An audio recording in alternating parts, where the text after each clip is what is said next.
Guys, I'm gonna quickly demonstrate to you how to use cruise control in the BMWs. It's really easy. This is, by the way, an active cruise control system.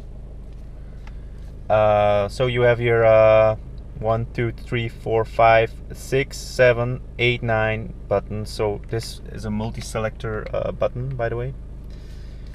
With this button you can turn it on and off. It will say active cruise control because this is a car equipped with active cruise control. So this is on off. This is resume.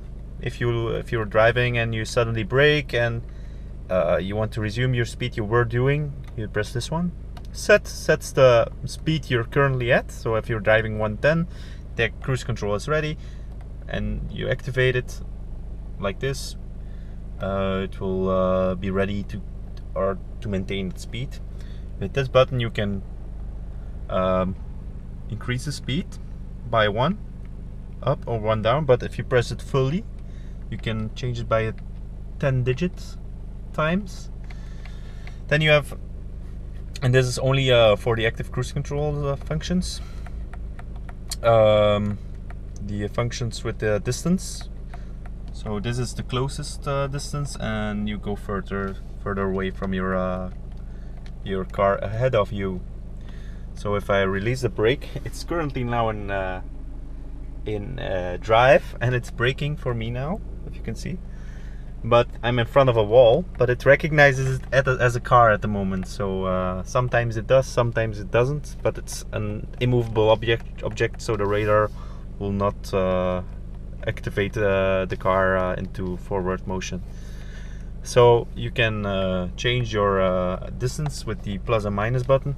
If it for some reason you say I don't want to use active cruise control anymore, you just hold one of those buttons in and it goes back to normal cruise control. But I think you have to keep your brake pressed to deactivate it. So there it goes, distance control deactivated. You can do it without pressing the brake, only when you're in motion. So, and you can reactivate it again like that. So now it's reactivated again. I have a few clips that I made earlier, so I can demonstrate it to you guys. So hey guys, I'm stuck in traffic here, and I'm using my active cruise control to just drive along in traffic here. So I got a few tricks if you like to know. There's also auto start stop on this car. That's the button over there.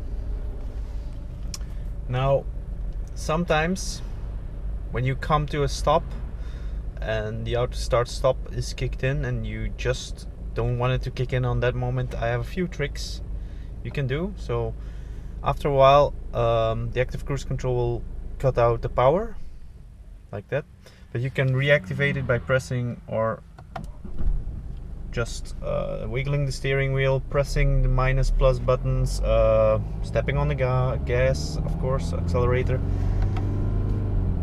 But that's the only negative thing. You have to shift up for a while now. It goes back into D. There it goes. So we'll come to a stop again. I see a stoplight.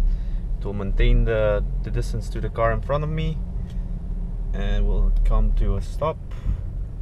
I'm not touching anything, but I wanted to be quickly into if I wanted to cut out the engine faster, I just press on the brake while it's standing still already, and it will still maintain the brake and maintain active cruise control, but it will be quicker to stop the engine.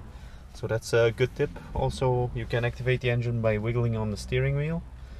I can show you that in a moment. And the light is green, I will do it. You can also maintain a longer auto like this. There it goes. So if the auto start stop it was initiated, you have to press the accelerator again if the car in front of you moves. So it's a safety switch that you don't forget you're driving, still the driver. So now we're driving again, and I'm gonna catch up to a car in any minute now,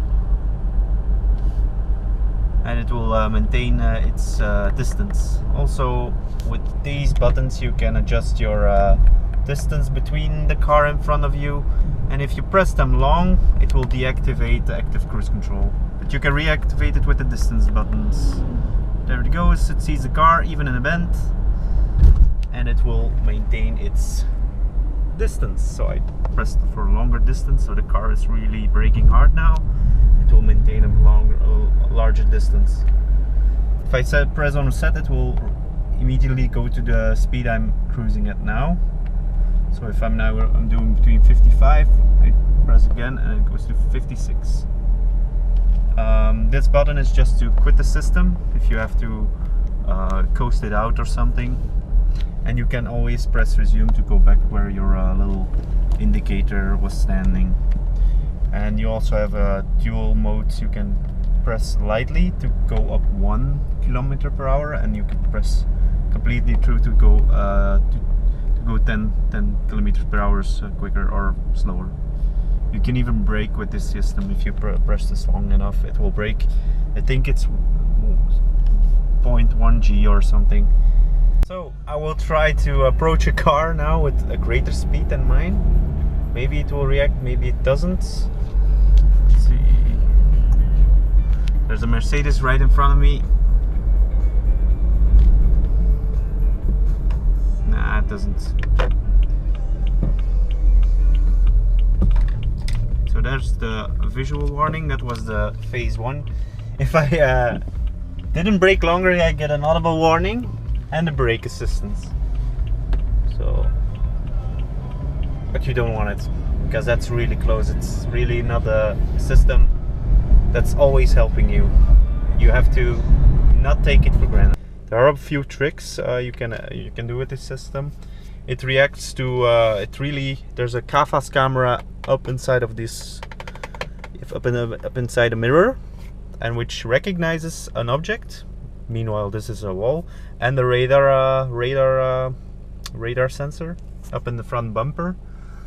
And those two systems will communicate to see cars in virtual 3D, let's say. Yeah, sort of. And the cool thing is, it anticipates a bit, but it's still a computer. So if a car is in front of you and it's going 90, but you set your speed to 120, and it goes to the right, to the slow lane, it only begins to accelerate when his rear wheel goes over the white lines. So the CAFAS camera will recognize those white lines, and it will adjust it will only accelerate when it's over the white lines. Also crossing traffic it recognizes, and also when you are going out of a slow line, your car is up in front of you at 80 or 90, and you press your left stalk, it will accelerate to your desired speed already before you're in your lane already. So it will already begin to accelerate, if the distance is far enough, of course. It will always have a fail-safe. The distance is actually, when you're going below 60 kilometers an hour, it's calculated in seconds. Like this is 1 second distance or 2 seconds distance.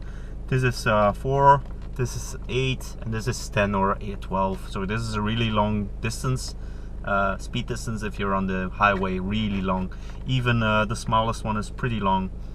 People always say to me, why do you set it always at the slowest one? Because it isn't that dangerous. Well, it doesn't matter, because the radar sensor only detects a car from 250 meters. So it's the same if it's on this one or this one. It will only, and it brakes, it will always calculate the speed difference. So if the difference is greater than that, it will really brake hard even in this mode. So it doesn't really matter. Also, the speed is limited to 210. In the newer models you can get a bit higher, I guess, if I remember correctly. So let's put park, and it goes off. You also have these buttons. Those buttons are for my lane departure warning. No, it's lane change warning, sorry. And lane that's the accident avoidance, I guess. Front end collision warning, yes, with brake intervention. So and this is the lane change warning, yes. I didn't get a lane departure warning, but I'm willing to code it and install a button here. So thanks for watching, guys.